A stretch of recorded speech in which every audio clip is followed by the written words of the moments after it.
Hey fifth graders, this is part 2 of our review of Unit 1 from our Math Expressions program, Fraction Mania. And we're going to start off with item 14 from the unit review, which asks us to subtract 1 2/3 from 7 1/5. So when we first look at mixed numbers or fractions that we have to add or subtract, we're going to be taking a close look at those denominators because we need a common denominator. I'm going to have a hard time counting fifths and thirds together. So right away I see, wow, I am going to need to create some equivalent fractions that have a common denominator. When I think of how to do that, I know there are a few different strategies, and my favorite tends to be thinking through or writing out and listing multiples for each of the denominators until I find the least common multiple, because that'll save me time later on. So I see 15 is the least common multiple that 5 and 3 share. Well, duh, it's common, so they share it. And I'm going to try making an equivalent fraction with that. I look at 2/3 and I know to get from thirds to 15ths I would have to multiply by 5, which means that I need to do the same for the numerator. 5 times 2 is 10, so 2/3 is equivalent to 10/15. In the case of fifths, I would have to multiply by 3. 5 times 3 is 15, so 1 times 3, still going to be 3.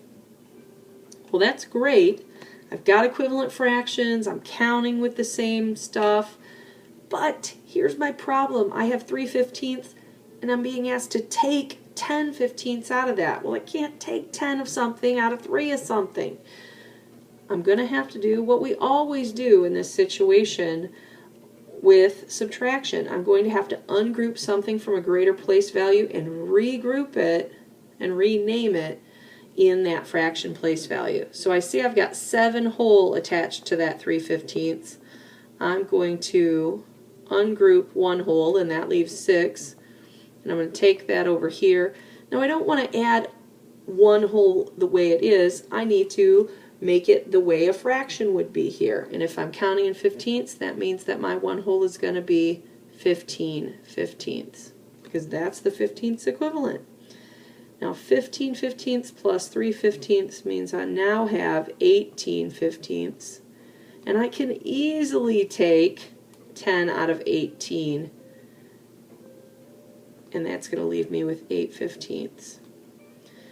I'm not done though, because I've still got 6 whole and I need to take 1 whole out of that. And 6 take away 1 is going to leave me with 5 whole.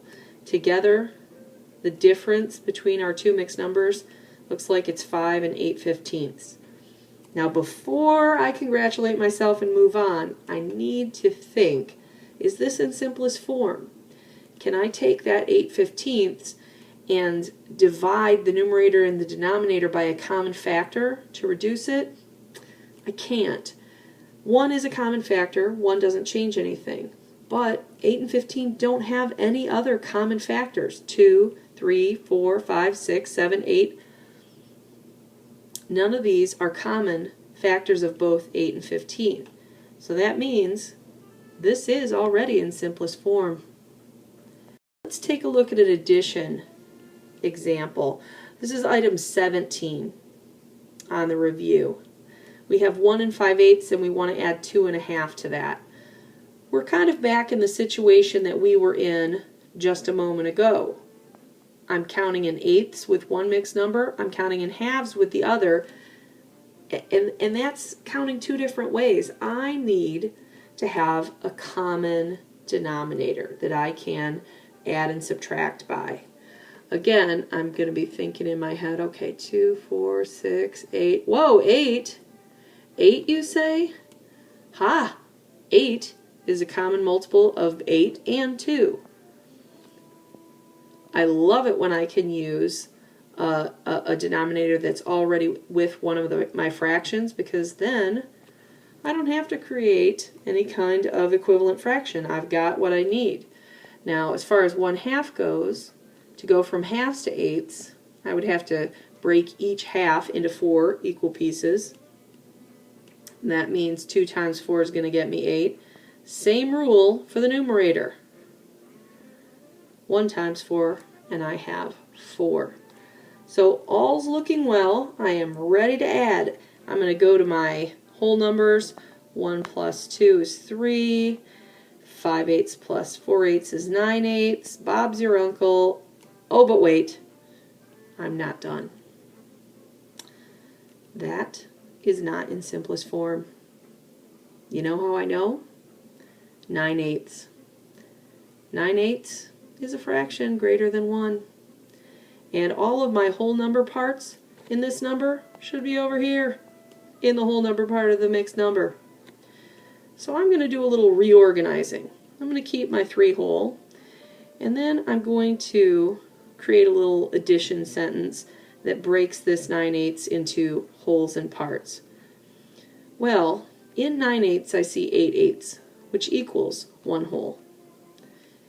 And then what I have left after I take that 8/8 out is just one more 8. 8 plus 1 is 9. There we go. Well, if I take 3 plus 8/8, that's 3 plus 1, I've got 4. And 1/8, well, there's nothing special I have to do to that. That's just what's left. 4 and 1/8 is going to be my simplest expression of the sum of our 2 original mixed numbers. Simplified and done. Finally, we have an extended response. And these are the ones where they kind of ask you to stretch your thinking a little bit and apply fractions in a real world-ish way. I see that Jen bought 5 1/4 yards of blue fabric. And she also bought 3 2/3 yards of red fabric. Well, good for Jen. Then she gave away 2 3/4 yards of fabric. We don't know what color, it doesn't say. And we're asked to find out how much fabric she's left with. Well, before I can find that out, I need to kind of know maybe how much fabric she has to begin with. There are a few different ways you can go about this problem. I'm just going to show one. So my first thinking is, before I can figure out how much she has left, I need to know how much she started with. To figure that out, I'm going to add together that 5 1/4 and 3 2/3, my red and my blue fabric. I have fourths and thirds, so yet again I'm in the situation where I need to find a common denominator and create equivalent fractions that I can count together in an easy way. When I think 3, 6, 9, 12, well, 4, 8, 12, 12 seems to be my go-to denominator. It's the least common denominator between the two numbers. From here, I have to think, okay, thirds to twelfths, I'm going to have to multiply by 4. And if that's what's happening with the denominator, then I'm going to do the same with the numerator. 2 times 4 is 8. And fourths to twelfths, well, to get from 4 to 12 in this case, I'd have to multiply by 3. So if I follow the same rule with the numerator, 3 twelfths plus 8 twelfths. 8, 9, 10, that's going to get me 11 twelfths. And I have 5, 6, 7, 8 whole. So Jen starts out with 8 and 11 twelfths yards of fabric. And then she gives away 2 3/4 yards. And we want to know what she has left.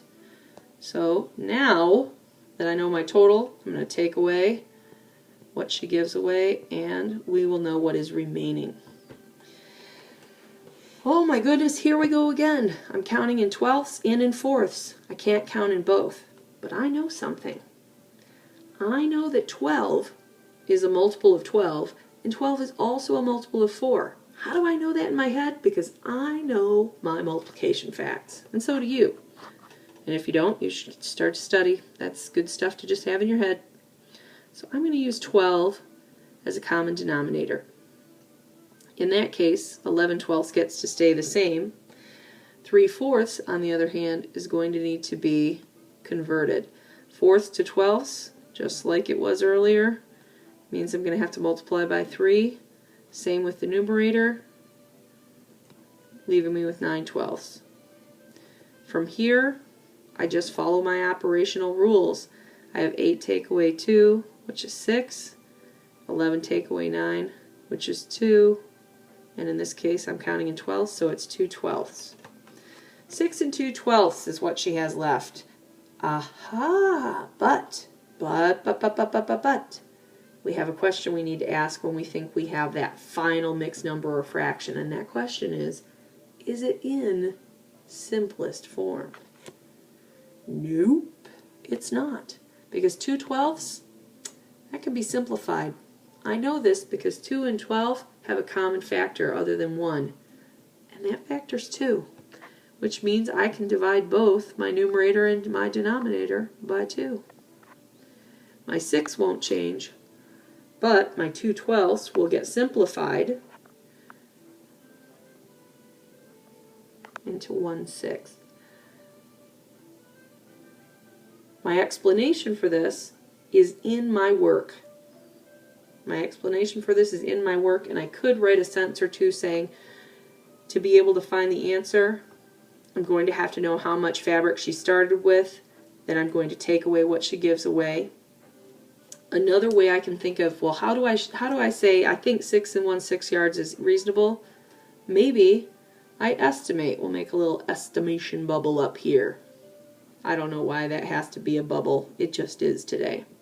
If I estimate, I'm going to round all of these fractional things, all these mixed numbers. 5 1/4 yards of blue would be like 5, pretty close. 3 2/3 yards of red would be a little closer to 4. So I'm going to say, you know, she started out with about 9 yards, and then she gave away 2 3/4. I'm going to round that to the nearest whole number, which means I'm going to say she gave away about 3 yards, which means she has about 6 yards left. And that estimate shows me, oh yeah, you know, my answer is pretty reasonable because the estimate is very close to the exact difference.